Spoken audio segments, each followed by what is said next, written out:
안녕하세요. 지원해줄 최기봉입니다. 자, 지금부터는 17강 들어갈 겁니다. 17강 뭐 들어갈 거냐면 정책 집행에 대해서 들어갈 건데 여기는 솔직히 말해서 이전에도 말씀드렸지만 그렇게 많이 중요하진 않아요. 근데 여기 시험 문제 나오면 조금 어려워요. 왜 그러냐면 여기는 탑다운 방식인지 아니면 바텀업 방식인지를 배울 거예요. 하향식인지 상향식인지를 구분을 하셔야 되기 때문에 그거에 대한 이론을 지금 말씀드릴 겁니다. 자, 첫 번째 하향적 접근 탑다운 방식이죠. 자, 바람직한 정책 집행이 일어날 수 있는 규범적 처방의 제시입니다. 왜? 위에서 찍어 누르는 겁니다. 그냥 아래서. 대가리가, 미안합니다. 리더가 그냥 이거 해가지고 따라하는 거예요. 그래서 정책 중심의 접근, 결정자 또는 지지자의 관점이고, 그 다음에 집행의 성공 결정, 최고 관리자의 리더십, 아까 말했죠. 리더가 그냥 하라고 하는 거라서 최고 관리자 리더십이 엄청 중요한 겁니다. 그 다음에 안정적인 정책 표현. 왜? 위에서 아래로 찍어 누르는 거니까. 찍어 누른다는 표현은 죄송한데 그냥 어쩔 수 없이 이걸 리더가 정해버리면 안 따를 수가 없어요. 밑에 하부 조직원들은. 그죠? 그 다음에 타당한 인가 모형이고. 왜? 원인과 결과. 원인은 리더가 줬잖아. 그냥 이거 정해서 이거 해. 그럼 밑에서는 결과를 보여줘야지. 따라하면서 명확한 정책 지침. 왜? 위에서 그냥 찍어 누르기 때문에 이 정책 자체가 고정되어 있죠. 픽싱된 겁니다. 아이고, 또 발음 꼬이네. 유능하고 헌신적인 관료가 필요합니다. 왜? 이 유능하고 헌신적인 관료가 이 리더에 따라서 달라질 수도 있거든. 이해했죠? 다음에 장점, 총체적인 정책 과정의 초점이고, 왜? 리더가 찍어 누르기 때문에 다 관조래. 다 볼 수 있어. 그지? 그리고 명시된 정책 목표의 중심. 여기 리더가 요렇게 하라고 정해줬잖아. 그리고 세 번째, 집행 과정의 법적 구조화를 강조했고, 왜? 리더가 하라고 하니까 해야지. 따라하니까 법적으로, 그 다음에 또는 규율에 따라서, 또는 규칙에 따라서 요걸 그대로 실시하게만 하면 돼요. 그 다음에 문제점을 예견하는 체크리스트 기능. 왜? 리더가 볼 수가 있거든. 다 전망을 하기 때문에, 이 정도는 문제가 있겠구나 하고, 그걸 다 전해주는 거예요. 이거 어디랑 유사해요? 회사랑 약간 유사하죠? 근데 단점은 뭐냐면, 명확하고 일관된 목표의 설정이 곤란합니다. 왜 그러냐면 현실과 실전은 분명히 다르다 그랬죠. 현실과 실전은 다른데 요 애가 요런 목표가 조금 있다 싶으면 뭐야? 요런 목표가 좀 짙다면 요렇게 가야지. 이렇게 안 가면은 아까도 얘기했잖아. 요만한 정책 결정 잘못됐다가는 스노우볼처럼 되는 거야. 그러니까 현실적으로는 이게 맞는 거예요. 명확하고 일관된 목표가 설정이 곤란해요. 스노우볼이 아까 뭐라 그랬어요? 정책 결정 자체를 잘못해버리면 나중에 눈덩이처럼 불어나서 수정할 수가 없어요. 그 이전에 컷하는 게 맞죠. 그거를 얘기를 하는 겁니다. 집행 과정의 완벽한 예측 곤란. 사람인데 이게 예측이 돼요? 아무리 모델이 정교해도요. 실질적으로 우리가 쓰는 컴퓨터 예측 모델도 시뮬레이션 모델도요. 실전과 현실은 다릅니다. 시뮬레이션 상에서는 분명히 100% 효과가 나타난다고 했는데 시뮬레이션 돌려보니까 미안합니다. 시뮬레이션 돌려보니까 분명히 100% 효과가 나타난다고 했는데 현실에서는 50%도 안 나오는 경우도 많아요. 그래서 이 오차 범위 때문에 시뮬레이션 모델을 잘 쓰지는 않습니다. 물론 어떤 위험적인 상황에서는 쓰긴 해요. 하지만 그 이상은 안 써요. 그 다음에 반대자나 집행론자의 중요성 강화. 반대자도 분명히 반대 의견이 있는 이유가 있을 거 아니에요. 이거를 리더는 고집을 세우고 강화를 시켜버려요. 그러면 다시 똑같이 악순환의 반복이야. 스노우볼처럼 계속 그냥 불어나는 거야. 이걸 나중에 수정하려고 보니까 돈이랑 인력은 이미 다 투입했는데 어떻게 수정해? 끝이야. 그죠? 그래서 예산 낭비가 되는 겁니다. 자, 상향적 접근은 바텀업입니다. 아래서부터 치고 올라오는 거예요. 보시면 자, 정책 집행 현장에서 이루어지는 현상을 기술하고 설명하는 것이 1차 목적이고 왜? 밑에 실질적으로 뛰는 사람들은 하부 관료들이잖아. 그 사람들이 치고 올라오고 치고 올라온다기보다는 그 사람들이 정책에 요러한 건 잘못됐어요 라고 정해주는 거예요. 그럼 그렇게 올라가는 겁니다. 그죠? 그 다음에 적응선으로서 재량, 상하관계의 상호성, 공동행의 복잡성. 왜 그러냐면 밑에서 하부 공무원이 위에 정책 결정자한테 요런 게 잘못됐고요. 요러한 것을 수정해 주세요 라고 요구를 해야 돼요. 요걸 해야 되는데 그 정책 리더 입장에서는 솔직히 말해서 기분 나쁘지. 우리 솔직해져 봅시다. 본인이 리더라면 기분 나쁠까? 기분 안 나쁠 것 같아. 기분은 나쁜지만 이거로 들어올 수 있는 재량이 필요한 겁니다. 그래서 여기 보시면 재량이라고 표시되어 있죠. 보여요? 재량. 항하관계의 상호성, 그 다음에 공동행위의 복잡성. 공동행위니까 지금 얘기한 것처럼 감정이 미묘할 수밖에 없어. 얘 얘기를 안 들어줄 수도 없고 틀어줘는 좀 뭔가 이상하고 하지만 밑에 애들이 많이 요게 불편하다고 하면 들어줄 수밖에 없죠. 그런 거예요. 그러니까 이거는 솔직히 말하면 공동행위 복잡성이 아니고 그냥 감정의 복잡성이겠지. 리더 입장에선 자기는 잘했다고 생각을 했는데 딱 보니까 아니야. 자기 잘못을 인정해야 되는 거거든. 서로 상호 교류가 되면서 감정이 복잡해지는 겁니다. 이해하셨죠? 그 다음에 정책대나 협상이 필요한 상황에서 유용합니다. 왜 그럴까요? 대상자들의 협상이 필요한 상황에서 유용한 건 뭐냐면 밑에 실무진들이 그걸 다 전달을 해주잖아. 전달해주니까 그 실무진들이 전달해준 거 가지고 딱 대상자한테 DB를 밀어. 그럼 대상자들은 그걸 딱 알고 있는 거 아니야. 이런 게 불편한 걸 이 실무진들이 알고 있고 그걸 딱 정책 결정자가 딱 들이밀어주면 대상자 입장에서는 되게 편하지. 왜? 자기가 입 아프게 말할 필요도 없고 그냥 수능할 수도 있고 자기에 대해서 알아주는구나 이런 느낌이 들거든요. 사람이라는 게 심리만 조금 더 건드려주면 되게 그래요. 그죠? 그래서 장점, 집행 과정에서 실제 인과관계 설명을 해줄 거, 시간 경과에 따른 전략적 변화 인지. 자, 이게 왜 그럴까요? 밑에 공무원들이 아까도 얘기했지만 치고 올라가는 것보다 의견을 계속 개진을 해요. 시간의 흐름에 따라서. 그리고 뭔가 변화된 거 있고, 그 다음에 뭔가 불편한 점이 있고, 그 다음에 뭔가 정책 대상자들이 뭔가 불편한 게 있다. 계속 전달해줘요. 변화될 수밖에 없죠. 근데 이게 시간이 쌓여야 되죠. 그죠? 그 다음에 의도하지 않았던 효과의 분석. 왜? 이런 것들이 계속 쌓이면서 심리적 효과가 발생하거든. 이 의도하지 않은 효과들은 형평성 또는 아니면 사람들이 얻는 정책 만족도 같은 것들, 그런 것도 얘기하는 겁니다. 근데 단점이 있죠. 이렇게 되면 어떻게 돼? 산으로 갈 수 있겠지. 그지? 그래서 정책 집행은 거시적 틀에 간 거야. 큰 틀을 못 보는 거야. 그냥 밑에 것만 보는 거야. 이거 뭐랑 똑같아? 뭐랑 똑같아? 이렇게 발음이 안 되지? 미안합니다. 자, 점증 모형이랑 약간 비슷하죠? 조금씩 변하는 거야. 그 다음에 연역적인 분석 틀의 제시 곤란. 그쵸? 왜? 조금씩 변화되다 보니까 이게 어느 순간 이게 어떻게 변하는지 몰라. 왜? 의견을 조금씩 반영하다 보니까 이 의견 자체가 다양하거든. 다양한 걸 조금씩 반영하다 보면 전체적인 틀에서 그냥 삼각형이라는 틀이 있었는데 이게 원이 될 수도 있고 사각형이 될 수도 있는 거죠. 근데 이 사각형이 되는 거, 요 부분을 찾기가 힘들다는 거지. 그지? 그 다음에 정책 결정의 중요성을 간과했고, 왜? 결정은 그냥 위에서 솔직히 말해서 결정은 약간 리더십이 필요합니다. 근데 이 리더십 자체를 그냥 무시하고 밑에 그냥 애들이 할게요. 밑에 하부 공무원들 얘기만 들어다 보니까 충돌이 일어날 수밖에 없어요. 그러니까 간과하는 거지. 그 다음에 집행자의 재량을 위한 폐단. 이게 재량을 위한 폐단이 뭐냐면 재량이라는 것 자체가 주관성이잖아요. 주관성이니까 이거를 담당하는 그 결정자들가 뭔 생각을 하냐면 그냥 얘들 얘기 계속 들어주다 보다 보니까 또 스노우볼이 됐네. 악순환이 반복되네. 주관성이 개입해서 그래요. 원래 정책이라는 게 주관성이지만 거기에 재량까지 더 줬으니 자기는 이게 더 좋다. 그럼 이것만 더 줘야겠네. 이렇게 될 가능성이 높은 거죠. 그런 것들 얘기하는 겁니다. 극단적인 예예요. 넘어갑니다. 그래서 하향식 접근과 상향식 접근의 비교. 그죠? 보이죠? 그 다음에 하향적 직권적 집행.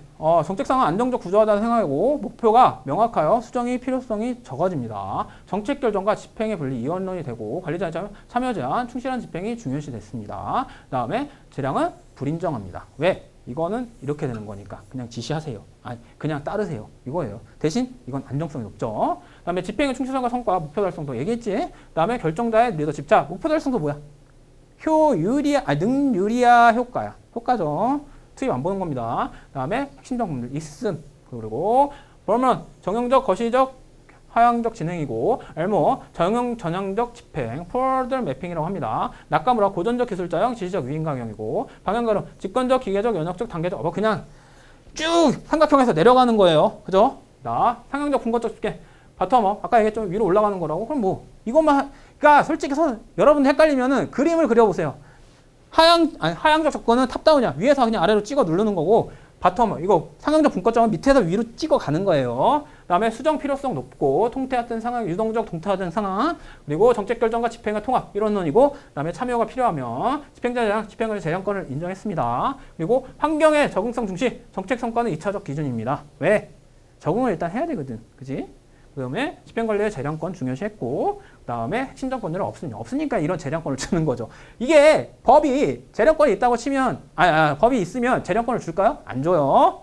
자, 적응적, 미시적, 상향적 집행이고 후 방향적 집행이고 백워드 매핑이라고 합니다. 그다음에 재량적, 실험가형, 관료적, 기업가형에 하고 분권적, 역동적, 기납적, 쌍방향적, 융합적, 비단계적, 실증적으로 됩니다. 이 두 개는 비교하는 건 중요하니까 그냥 한번 보세요.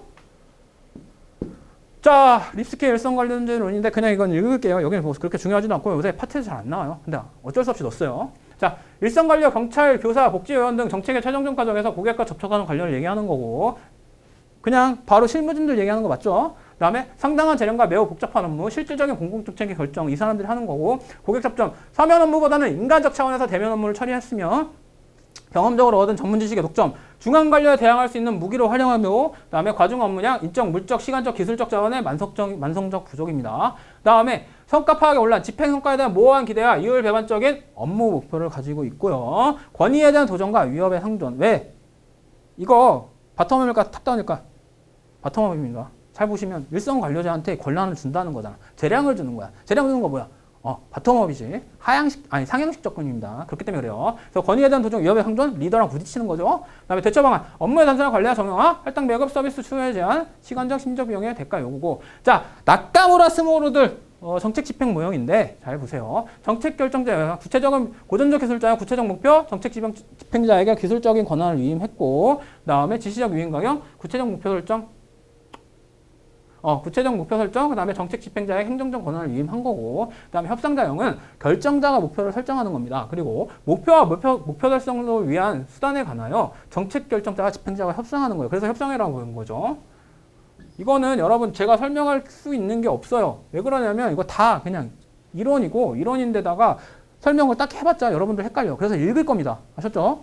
그래서 재량적 실험은 추상적 목표를 지지했으며 집행자가 목표 달성을 구체화시킬 수 있도록 광범위한 재량권을 위임한 겁니다. 이해하셨죠? 그 다음에 관료적 기업가형 집행자가 설정한 목표와 목표 달성 수단을 지지한 겁니다. 그리고 정책 집행 미안합니다. 왜 이렇게 발음 꼬이지? 미안해요. 자, 정책 집행자의 역할. 자, 그래서 고전적 기술자형은 뭐냐? 결정자의 목표를 지지했으며 기술적 권한을 행사한 거. 여기 플러스예요. 그렇지? 여긴 기술적 권한만 위임했네. 그래서 보시면 여기 플러스 돼 있죠. 이게 다 여기에 들어가는 거예요. 그리고 여기 보면 뭐 정책 평가 기준 이렇게 돼 있고, 이렇게 돼 있고, 이렇게 돼 있고, 이렇게 돼 있고, 이렇게 돼 있다.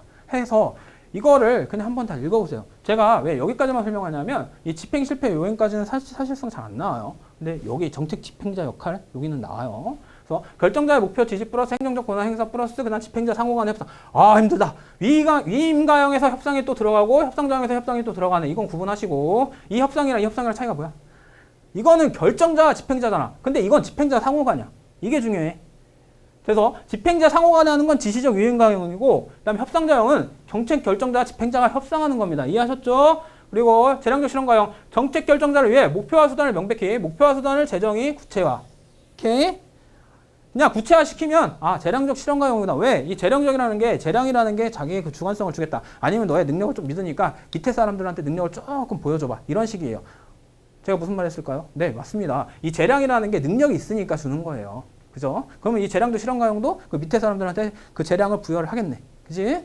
그래서 관료적 기업가형 집행자는 목표와 그 목표 달성을 위한 수단을 획득하기 위해 협상하는 겁니다. 협상이 지금 3번 나오죠. 근데 위에 보면 여긴 집행자 상호간. 그지?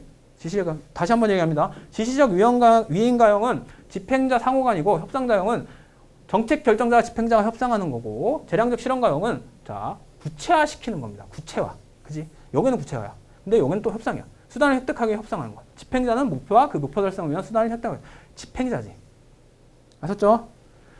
자, 이 차이점 꼭 기억하세요. 나카무라 스모노드는 많이 나와요. 요새는 잘 안 나오는 추세긴 한데 그래도 혹시 모르니까 한번 보세요. 자, 그래서 제2장 정책론 이제 여기까지가 마지막이니까 여러분 요거까지만 하고 쉽시다. 자, 제6절 정책평가의 활륜.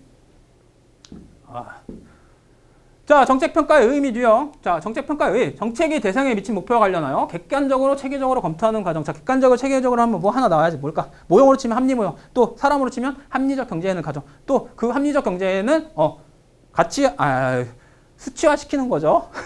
미안합니다. 자, 두 번째, 정책 수단, 원인 변수와 효과, 결과 변수 간의 인과관계 실증적으로 검증을 했고, 세 번째, 정책 분석, 정책 결정 시에는 이루어지는 사전적이고 조망적인 활동이며, 네 번째, 정책 평가, 정책 집행 과정이나 정책 결과를 대상으로 하는 사후적이고 회고적인 활동입니다. 다섯 번째 과정, 목표 확인, 평가 기준의 선정, 인가 모형의 설정, 연구 설계, 자료 수집, 자료와 분석의 해석인데, 과정이 순서가 이렇게 되는 겁니다. 목표를 확인하고, 그다음 평가 기준을 선정했고, 그다음 인가 모형을 설정하면서 네 번째 연구 설계를 하고 다섯 번째 자료를 수집하고 여섯 번째 자료의 분석과 해석을 하는 겁니다. 이해하셨죠? 그러면 총 6가지죠?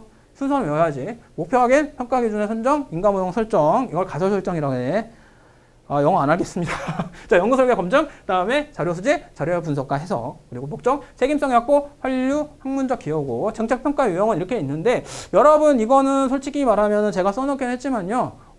여러분들 봐야 될 거는 이겁니다. 자, 총괄평가, 사전적 착수 직전 분석이라고. 착수 직전이 뭐냐면 정책이 들어가기 직전에 분석하는 거. 이거는 사전 분석이죠. 그죠? 그래서 사전이라고 되고, 정책에 대한 예비 평가를 한 거고, 사후적에는 협의회 총괄 평가, 그다음에 메타 평가가 있습니다. 메타는 뭐라고 했어? 최상위층을 얘기한다고 그랬지. 사업 목표 달성 여부에 대한 평가를 협의회 총괄 평가를 하고, 그다음에 메타 평가는 제3자의 재평가, 평가에 대한 평가인데, 이 평가를 다시 평가를 하는 겁니다. 그렇기 때문에 위에 조금 더 상류층에서 평가를 하는 거잖아. 그 얘기하는 거예요. 과정평가는 뭐 평가성 사정, 평가에 대한 예비 검토가 있고, 형성평가, 집행 도중에 과정을 점검한 활동, 집행 모니터링, 성과 모니터링이 있고, 사후적 협의회 과정 평가, 사후적 인과관계 평가, 그다음에 집행 과정 평가, 투입 및 활동 및 상황에 대한 평가를 하는 겁니다. 아셨죠? 자, 넘어갈게요. 정책평가 유형. 그래서 협의회 총괄평가 뭐가 있냐? 정책이 집행된 후에 의도했던 효과가 발생하는지 확인하고 검토하는 사후적 작업이고, 분명히 사후적이라고 했어요. 그 다음에 의도한 효과, 부수효과의 부작용 등 사회 전반에 미친 영향을 확인하고. 왜? 사후적이니까. 이해했죠? 여기서부터 펜을 안 쓸 겁니다. 왜? 여기는 설명기보다는 여러분들 그냥 바로 듣고 이해하는 게 중요해서 그래요. 그 다음에 유형, 능률성 평가, 효과성 평가, 영향평가, 공평성 평가 등이 있는데, 능률성은 뭐라고 했어? 투입 대비 산출이 이제 입 아프다. 자, 효과성은 뭐 목표 달성도 얘기하는 거겠죠. 아우 힘들어. 자, 메타평가, 평가 결산. 1번, 평가의 결과에 대해 제3자가 다시 평가하는 것 주로 영향평가에 적용됐고, 2번, 평가에 대한 평가, 제3자 평가, 재평가, 2차 평가, 상위평가 등으로 언급되어 있으며, 그래서 평가에 대한 평가라고 불리는 거죠. 3번, 메타분석, 주로 계량적, 통계적, 기법의 사용, 오직 경험적 연구에만 적용. 경험적 연구가 뭐라서 1 더하기 1은 2라는 걸 아는 거 그냥 경험적으로 안다고 그랬죠. 그 다음에 평가종합, 질적 방법과 계략적 방법의 포괄. 발음 안 되네. 자, 경험적 연구 플러스 이론적 연구에도 적용됐습니다. 형성평가는 그냥 정책 집행 중에 진행 상황을 계획과 대비하여 점검하고 확인하는 모니터링이에요. 그죠? 형성평가 여러분들 지금도 형성평가는 용어 쓰는지 모르겠는데 그냥 얼마나 하는지 학습하는지 보자 해가지고 나온 게 형성평가죠. 이해하셨죠? 그 다음에 프로그램의 문제점을 발견하고 이를 시정하는 것이 목적입니다. 왜? 어느 정도까지 했는데 이 정도까지 안 됐으니까 다시 또 시정을 시켜야 될 거 아니야. 쉽게 말하면 환류평가라는 소리예요. 그죠? 그 다음에 집행 모니터링, 프로그램의 설계에 명시한 대로 집행되고 있는지를 확인하는 작업이고, 성과 모니터링은 당초 기대한 성과가 산출되고 있는지를 확인하는 작업을 얘기하는 겁니다. 그래서 형성평가는 다른 말로 네 글자 모니터링이라고 보시면 돼요.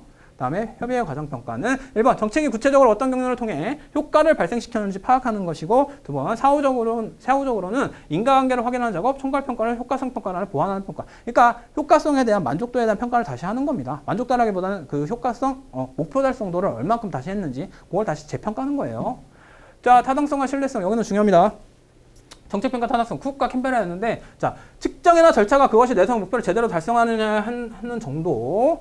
자, 타당성은 내세운 목표를 제대로 달성하느냐 하는 정도를 얘기하는 겁니다. 정책 효과가 있을 때 있다고 평가, 정책 효과가 없을 때는 없다고 평가해야 되는 거고, 구성적 타당성, 처리 결과 등에 대한 이론적 구성 요소들의 성공적인 조작화 정도입니다. 이론적 구성 요소들의 성공적 조작화 정도. 이거 시험 문제 많이 나와요. 이거는 따로 변형을 안 할게요. 시험 문제 그대로 나오거든. 처리 결과 등에 대한 이론적 구성 요소들의 성공적인 조작화 정도. 조작하니까 구성적이지. 그치? 그 다음에 내적 타당성. 미안합니다. 정책 효과가 다른 경쟁적 원인들보다 당의 정책에만 기인하는 것이라고 판단할 수 있는 정도고, 일반적 의미의 타당성을 얘기하는 겁니다. 그 다음에 외적 타당성. 특정 상황에서 얻은 평가 결과를 다른 상황에도 그대로 적용될 수 있는 정도. 평가 결과의 일반화 가능성을 얘기하는 겁니다. 그래서 외적 타당성 같은 경우에는 일반화 가능성을 의미한다. 맞을까 틀릴까? 맞습니다. 그 다음에 결론의 타당성. 효과를 차단을 막고 정밀하고 강력하게 연구 설계가 이루어진 정도. 제1종 오류 또는 2종 오류가 발생하지 않을 것인데, 결론적 타당성은 잘 안 나와요. 여러분들 봐야 될 거는